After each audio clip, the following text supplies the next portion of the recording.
I'm just going to run through some basic troubleshooting and some of the common things that occur.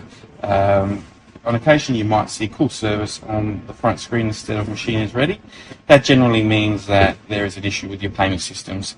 So there's normally a coin jam or something like that that's impeding the machine from functioning. So you can refer to the other videos which we've done with regards to your coin maker note reader to troubleshoot those. Another thing to look out for when you do open the machine, you should hear that beep, and that will get your machine going into service mode when you press the blue button at the back.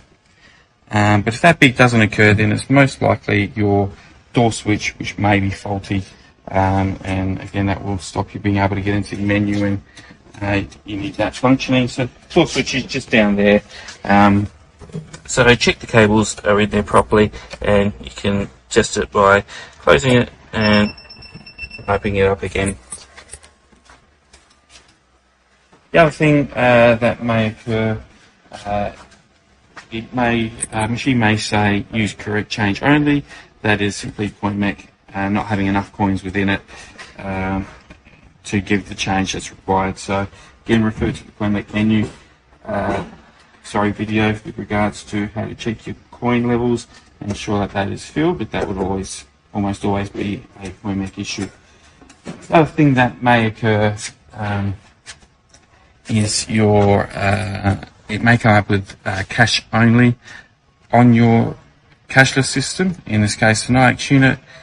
You can enter the menu mode by pressing those three lines and then go into terminal info, and it will give you a signal strength there. In this case, the RSSI is 29, which is fairly strong. If it's sitting below 15 or 13 mark, that is getting quite low, so it is very low signal. So you might want to check a few things.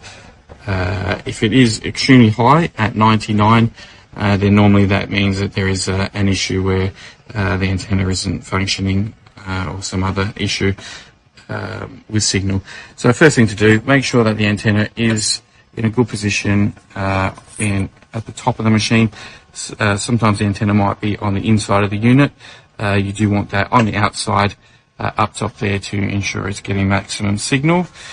You want to chase that cable through, which goes through a little hole in the top of the door, and chase that cable through to make sure that there's no kinks or breaks in it. Next thing to do would be to remove the note reader, which is just removing those four screws off the bottom of on the side of the note reader here. The note reader will come off, and then you can check the back of the NIAX unit for the SIM card, make sure it's inserted properly, and check that cable as well. So that would normally correct it. If it is still an issue, then you may need to look at a larger antenna, or even requiring to move the machine into an area that has better mobile signal. Often the precast or larger warehousing can impede signal time to time.